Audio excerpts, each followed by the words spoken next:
हिंदवी स्वराज्याचे सरसंस्थापक छत्रपती शिवरायांना मानाचा मुजरा करतो।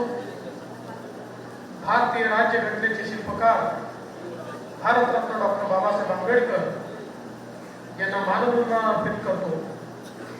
आजच्या आपल्या या विजय संकल्प सभेमध्ये मंचावर उपस्थित महाराष्ट्र विधान परिषदेच्या उपसभापती माननीय नीलमताई गोरे, माजी मंत्री डॉक्टर दीपक सावंतजी, खासदार कृपाल तुमालेजी, मंचावर उपस्थित आपले या क्षेत्राचे लोकप्रिय उमेदवार आणि तुमच्या आशीर्वादाने जे खासदार म्हणून निवडून येणार आहेत असे राजू पारवेजी, सुधीर पारवेजी, विकास महात्मेजी, आनंदरावजी राऊत, आस्तिकजी सहारे, चंद्रशेखरजी तितरमाने, बाबूजी गुजर, श्यामबाबू दुबे, शिवाजी सोनसरे, सुनील जुवार, मोहम्मदजी शिरामे, बागेश्वरजी फेंडर, प्रमिलाताई दंडारे, कविताताई साखरवाडे,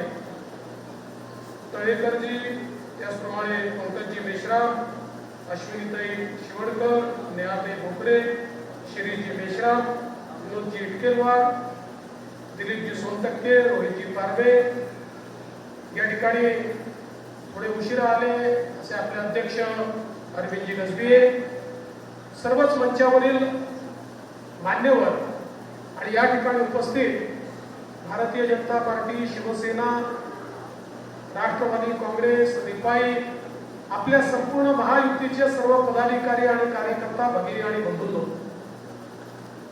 आज रामटेक लोकसभा मतदार क्षेत्रातून राजू पारवे यांना आशीर्वाद देण्याकरता आपण सगळे एकत्रित आलो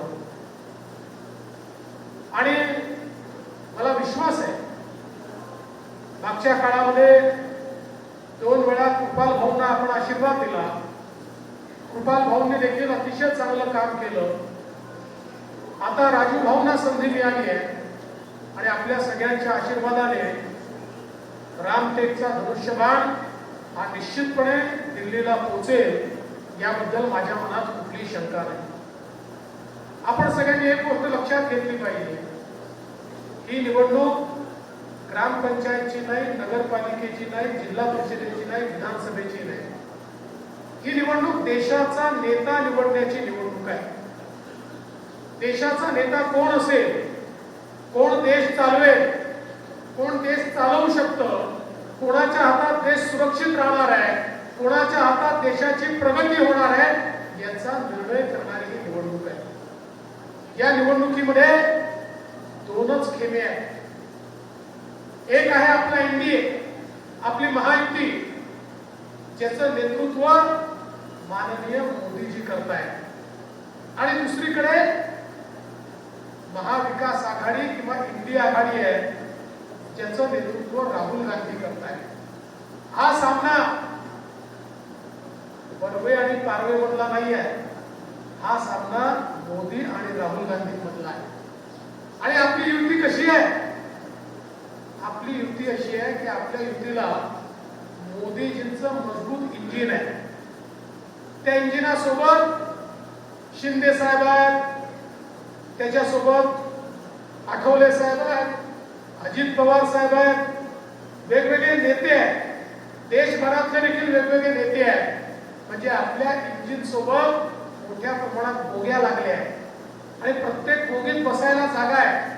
दीन, दलित, गोर, गरीब, आदिवासी, शेतकरी, शेतमजूर, महिला, ओबीसी, अल्पसंख्याक सगळ्यांना आपल्या ट्रेनमध्ये बसायला जागा आहे, आपल्या बोग्यांमध्ये बसायला जागा आहे। आपली विकासाची ट्रेन मोदीजींच्या नेतृत्वात समोर जाणार आहे। पण दुसरीकडे काय अवस्था आहे? दुसरीकडे राहुल गांधी म्हणतात माझं इंजिन आहे, शरद पवार म्हणतात माझं इंजिन आहे, तिकडे उद्धव ठाकरे म्हणतात माझं इंजिन आहे, ममता बॅनर्जी म्हणतात माझं इंजिन आहे, लालू यादव म्हणतात माझं इंजिन आहे, गुलाब यादव म्हणतात माझं इंजिन आहे। तिथे बोगी नाहीच आहे, फक्त इंजिनच आहे आणि इंजिन मध्ये केवळ ड्रायव्हरला बसायला जागा असते, त्याच्यामध्ये कोणालाही बसायला जागा नसते। सामान्य माणसाला बसायची जागा त्यांच्या युतीमध्ये नाही. आणि सगळी इंजिन कशी आहे? इंजिन अशी आहे की राहुल गांधी इंजिन दिल्लीकडे नेतात, तर शरद पवार बारामतीकडे नेतात, तर उद्धवजी मुंबईकडे नेतात, तर अजून त्यांचे अखिलेश यादव हे तिकडे उत्तर प्रदेशाकडे नेतात, तर ममता बॅनर्जी बंगालकडे नेतात आणि स्टॅलिन ते चेन्नईकडे नेतात. परिणाम असा होतो सगळे एकमेकाला ओढत असल्यामुळे त्यांचं इंजिन जागेवर हालतच नाही. त्यामुळे न हालणारं न डुलणारं, ज्या इंजिन मध्ये बसायची कोणालाही जागा नाही, अशा प्रकारचं त्यांचं एनडी गठबंधन आहे. अशा प्रकारची त्यांची महाविकास आघाडी आहे. आणि म्हणून सर्वसामान्य माणसाच्या जीवनामध्ये परिवर्तन करणारे माननीय मोदीजींना पुन्हा एकदा देशाचं प्रधानमंत्री बनवण्याकरता ही निवडणूक खरं म्हणजे आपण लढतोय. आज आपण बघा, मोदीजींनी गेल्या 10 वर्षामध्ये भारताला पूर्णपणे बदललं. 10 वर्षामध्ये, केवळ 10 वर्षामध्ये 25 कोटी लोकांना गरिबी रेषेच्या वर आणण्याचा विक्रम हा मोदीजींनी त्या ठिकाणी केला. 2013 साली एक अहवाल IMF ने प्रसिद्ध केला होता आणि सांगितलं होतं जगामध्ये 5 देश असे आहेत की ज्यांचं दिवाळं निघणार आहे, ज्यांची अर्थव्यवस्था कोलमडते आहे, हे देश कर्जबाजारी होणार आहे. आणि त्या 5 देशामध्ये भारताचं नाव दुर्दैवाने 2013 साली होतं.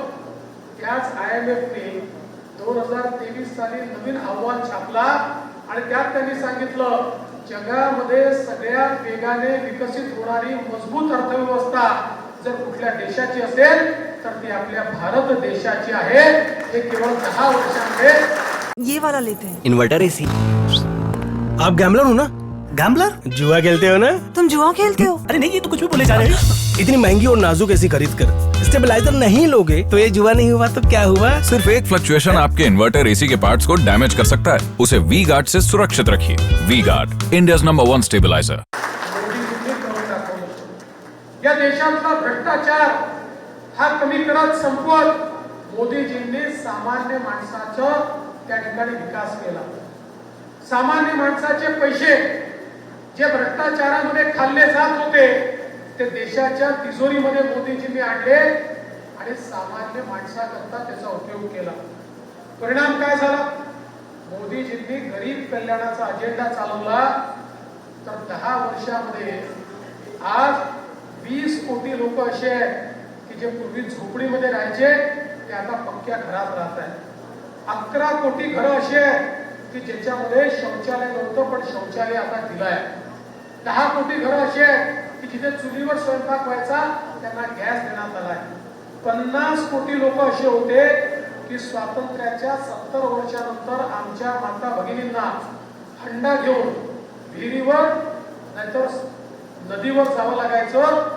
त्या 50 कोटी लोकांना त्यांच्या घरी गेल्या 5 वर्षामध्ये शुद्ध पिण्याचं पाणी हे नळाच्या माध्यमातून देण्याचं काम हे माननीय मोदीजींनी केलं. 55 कोटी लोकांना 5 लाखापर्यंत इलाज मोफत मिळेल. त्यांना कुठले ऑपरेशन करावं लागलं तरी मोफत, ऍडमिट व्हावं लागलं तर ऍडमिशनचे पैसे मोफत, दवाई लागली तर दवाई देखील मोफत. अशा प्रकारे 55 कोटी लोकांना आयुष्यमान भारत योजनेचा फायदा दिला. आज अनेक लोक मला भेटतात त्यावेळेस सांगतात साहेब मोदीजी होते म्हणून गुडघ्याचं ऑपरेशन झालं, मोदीजी होते म्हणून गुडघ्याचं ऑपरेशन झालं, मोदीजी होते म्हणून मोतियाबिंदचं ऑपरेशन झालं, इथपासून तर मोदीजी होते म्हणून लिव्हर ट्रान्सप्लांट झाला, मोदीजी होते म्हणून किडनी ट्रान्सप्लांट झाला, इथपर्यंत आज लोकांना त्या ठिकाणी फायदा होतोय. आमच्या घरचे जे सिनियर सिटीजन आहेत, जे आमचे बुजुर्ग लोक आहेत, या बुजुर्गांकरता वयोश्रीची योजना मोदीजींनी आणली आणि बुजुर्गांना काय पाहिजे ते सगळं त्यांना मिळत आहे. कानाचं मशीन पाहिजे, कानाचं मशीन मिळत आहे, चष्मा पाहिजे, चष्मा मिळतोय, कबुळी पाहिजे, कबुळी मिळते, छडी पाहिजे, छडी मिळते, चालण्याकरता ती स्टिक पाहिजे ती मिळते, किंवा कमोड पाहिजे कमोड मिळतोय. आमच्या दिव्यांगांकरता मोदीजींनी या ठिकाणी कृत्रिम पाय दिले, कृत्रिम हात दिले. त्यांना देखील सन्मानाने जगण्याची व्यवस्था मोदीजींनी केली. आज समाजाच्या प्रत्येक घटकाकरता मोदीजींनी केलेलं काम बघा. आपण सगळ्यांनी बघितलं की इतक्या मोठ्या प्रमाणात मोदीजींनी आज शेतकऱ्यांना त्या ठिकाणी मदत केली.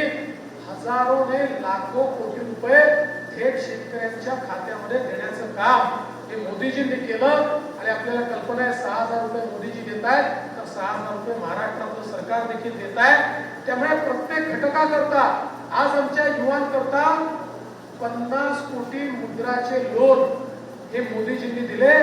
मुद्रा योजनेअंतर्गत ज्या तरुणांना बँका उभ्या करत नव्हत्या, तुमच्याकडे तारण असेल तर कर्ज मिळेल. सरकारी अधिकारी तुमचा नातेवाईक असेल तर त्याला गॅरेंटर बनवा तर तुम्हाला लोन मिळेल असं बँका सांगायच्या. मोदीजींनी सांगितलं चालणार नाही. 50 कोटीपेक्षा जास्त लोकांना विना तारण आणि बिना गॅरंटीचं लोन देऊन आपल्या पायावर उभं केलं. आणि हे करत असताना सगळ्यात महत्वाचं काय आहे, या 50 कोटीपेक्षा जास्त लोकांमध्ये 31 कोटी महिला आहेत, आमच्या माता भगिनी आहेत. मोदीजींनी 31 कोटी माता भगिनींना आपल्या पायावर उभं केलं. आणि ते करत असताना सांगितलं, एक पुरुष जेव्हा पायावर उभा राहतो त्यावेळेस केवळ पुरुष पायावर उभा राहतो, पण एक महिला जेव्हा पायावर उभी राहते तेव्हा संपूर्ण परिवार आपल्या पायावर उभा राहतो. आणि म्हणून महिलांना पायावर उभं करण्याचं काम मोदीजींनी केलं.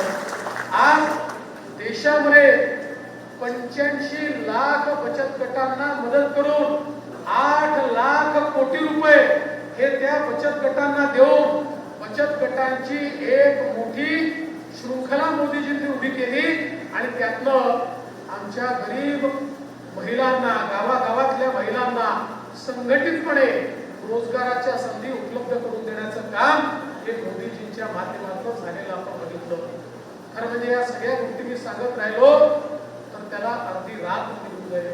पण सांगण्याचा उद्देश काय आहे, तर एकीकडे मोदीजींनी देशाच्या तिजोरीमध्ये पैसे आणले, भ्रष्टाचारावर त्या ठिकाणी घात केला, आघात केला आणि हा सगळा पैसा गरीब कल्याणावर लावला. आणि जगाला हे दाखवून दिलं की गरीबाचं, शेतकऱ्यांचं, महिलांचं, युवकांचं कल्याण करून देखील अर्थव्यवस्था मजबूत होऊ शकते. भारताची अर्थव्यवस्था जी 11व्या क्रमांकावर होती ती मोदीजींनी 5व्या क्रमांकावर आणली. आणि आता तिसऱ्यांदा मोदीजी देशाचे प्रधानमंत्री झाले की ही अर्थव्यवस्था जगामध्ये 3ऱ्या क्रमांकावर येणार आहे. जगातली 3री सगळ्यात मजबूत अर्थव्यवस्था ही आपल्या देशाची होणार आहे. आता मला काही लोक विचारतात, साहेब अर्थव्यवस्था वगैरे आम्हाला कळत नाही, अर्थव्यवस्था 3री झाली म्हणजे काय होणार आहे? अर्थव्यवस्था मोठी झाल्याचा अर्थ काय होतो? जेव्हा अर्थव्यवस्था मोठी होते त्यावेळी संधी तयार होतात. अर्थव्यवस्था मोठी होते, रोजगाराची निर्मिती होते. अर्थव्यवस्था मोठी होते, इन्फ्रास्ट्रक्चरचं काम होतं. अर्थव्यवस्था मोठी होते, रस्ते बनतात, रेल्वे बनतो, पूल बनतो. अर्थव्यवस्था जेव्हा मोठी होते त्यावेळी संरक्षणाकरता पैसा उपलब्ध होतो. अर्थव्यवस्था जेव्हा मोठी होते गरीब कल्याणाचा अजेंडा चालतो. अर्थव्यवस्था जेव्हा मोठी होते देशाच्या तिजोरीत पैसा येतो, तो गरिबांच्या विकासावर, मध्यमवर्गीयांच्या विकासावर, शेतकऱ्यांच्या विकासावर खर्च करता येतो. जगाच्या पाठीवर ज्याची अर्थव्यवस्था मजबूत असते त्याच देशाचे नागरिक सुखी असतात, कारण सरकार त्यांच्याकरता जनकल्याणकारी योजना तयार करू शकतं. अर्थव्यवस्था मोठी झाल्यामुळे आज आमच्या तरुणाईच्या हाताला काम मिळणार आहे. आज आमच्याकडे रोजगाराची निर्मिती होणार आहे. आपण बघितलं गेल्या 10 वर्षामध्ये या देशामध्ये इन्फ्रास्ट्रक्चरचं झालेलं काम आपण बघितलं. आपल्या सर्वांचे लाडके नेते माननीय नितीनजी गडकरी यांनी ज्या प्रकारे मोदीजींच्या नेतृत्वात संपूर्ण देशामध्ये रस्त्यांची निर्मिती केली, आपल्याला तर आपला जिल्हा बघितला तर आपल्या लक्षात येतं जिल्ह्यामध्ये इतक्या मोठ्या प्रमाणात आज रस्ते झाले आहेत. सिमेंट कॉन्क्रीटचे रस्ते झाले आहेत, मोठे मोठे रस्ते झाले आहेत, कनेक्टिव्हिटी झाली आहे. मांडळ असेल, पुरी असेल, नागपुरातनं इथे पोचता शहर संपत नाही अशा प्रकारची परिस्थिती आहे. कधी निघालो कधी पोहोचलो समजत नाही अशा प्रकारचे रस्ते आज या ठिकाणी झाले. पण केवळ इथेच नाही तर नितीनजींनी महाराष्ट्रात आणि संपूर्ण देशामध्ये रस्ते त्या ठिकाणी तयार केले. आज अंबोऱ्याच्या ब्रिजचा उल्लेख या ठिकाणी आपण सगळ्यांनी केला. अतिशय आयकॉनिक अशा प्रकारचा ब्रिज झाला आणि आता आपण 300 कोटी रुपये त्या ठिकाणी राज्य सरकारकडनं दिले. आपण जल पर्यटनाची व्यवस्था त्या ठिकाणी करतोय. बंधू भगिनींनो, जगामध्ये सर्वात जास्त रोजगार हा पर्यटनातून तयार होतो. जिथे पर्यटन विकसित होतं त्याच ठिकाणी रोजगाराची निर्मिती होते. युरोप मधले तर अर्धे देश असे की ज्यांच्याकडे उत्पादन नाही, ज्यांच्याकडे शेती नाही, केवळ पर्यटनाच्या भरोशावर ते जगामध्ये विकसित देश म्हणून त्या ठिकाणी काम करतायत. आणि म्हणून पर्यटनावर भर दिला पाहिजे. आज गोसीखुर्दचं एवढं बॅकवॉटर आपल्याकडे आहे आणि म्हणून अंभोऱ्याचा प्रोजेक्ट आपण हातामध्ये घेतला. येत्या काळामध्ये महाराष्ट्र नाही, जगातले देशातले पर्यटक हे आपल्या अंभोऱ्याला आलेले आपल्याला पाहायला मिळतील. या ठिकाणी जलपर्यटनाच्या माध्यमातून एकीकडे आपल्या जिल्ह्यामध्ये वन पर्यटन मोठ्या प्रमाणात सुरू झालंय. आपण तर टायगर कॅपिटल आहोत. आता देशभरातले लोक वाघ पाहण्याकरता आपल्याकडे येतात. पण नुसतं वाघ पाहून आता परत जाणार नाही. ते सगळे लोक अंभोऱ्याला येतील आणि जगात देशातलं सर्वोत्तम जलपर्यटन आपण त्या ठिकाणी सुरू करतो. ते जलपर्यटनाचा आनंद देखील घेतील. एवढंच नाही तर मागच्या काळामध्ये आपल्या या सगळ्या पूर्वीच्या भागामध्ये युपीए सरकारच्या काळामध्ये मॅन्युफॅक्चरिंगचा हब तयार करून म्हणून बरीच जागा त्या ठिकाणी आरक्षित केली. तो हब कधी झालाच नाही. पण आता गडकरी साहेबांनी आणि आम्ही हा प्रयत्न केलाय आणि या ठिकाणी मोठ्या प्रमाणात मॅन्युफॅक्चरिंग करता आपल्याला आता आपले जे वेगवेगळे कॉरिडॉर तयार होत आहेत. दिल्ली बेंगलोर कॉरिडॉर आहे, मुंबई हैदराबाद कॉरिडॉर आहे. या कॉरिडॉरच्या माध्यमातून या ठिकाणी एक वेगळ्या प्रकारची इंडस्ट्रियल इकोसिस्टम कशी तयार करता येईल याचा प्रयत्न आपला मोठ्या प्रमाणात चाललेला आहे.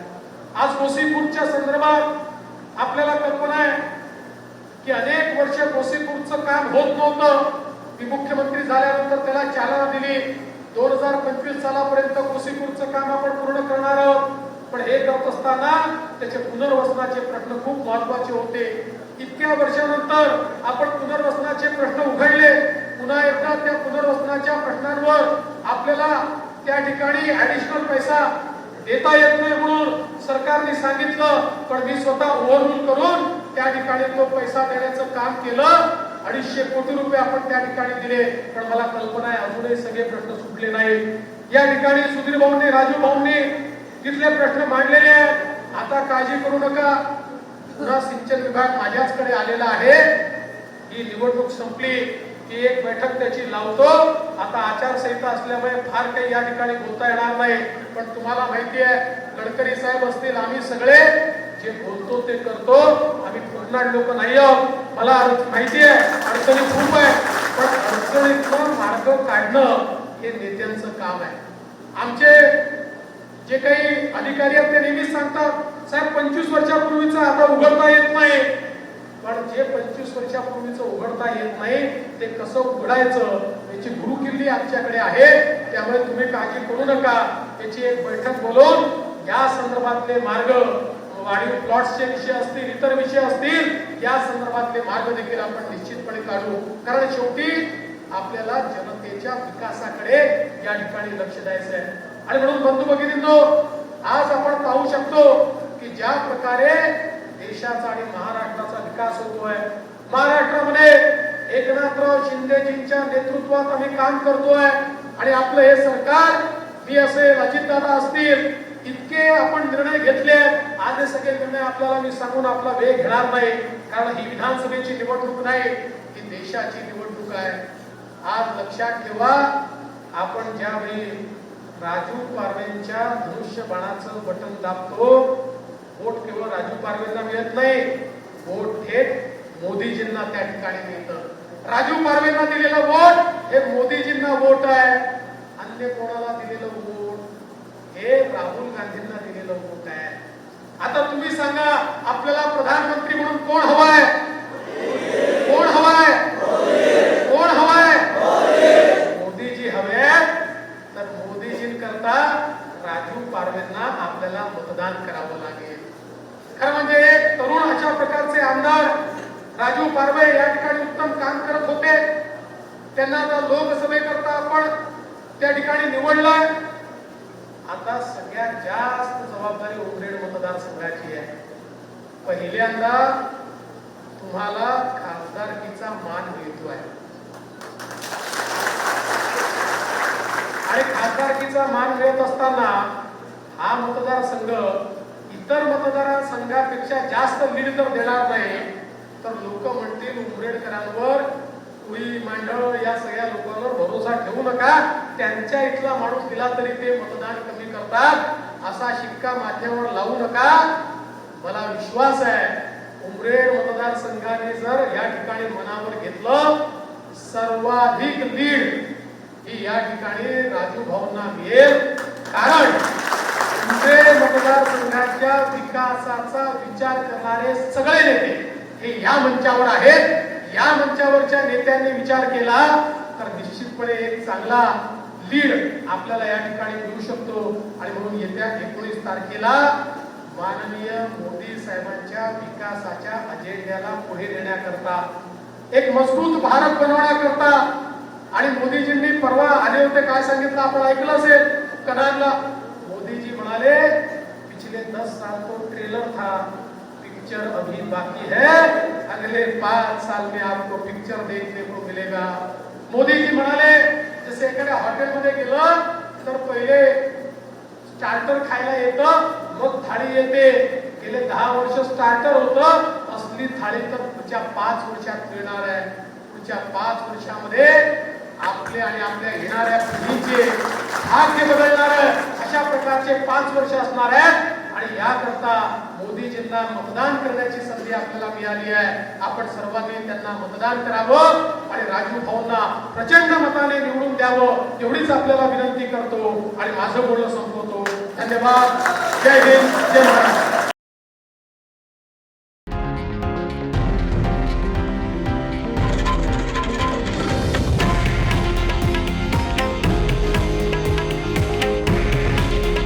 हे आहे देशातील नंबर 1 न्यूज नेटवर्क आणि आपण पाहत आहात TV9 मराठी. काळजी तुमची, हित महाराष्ट्राचं.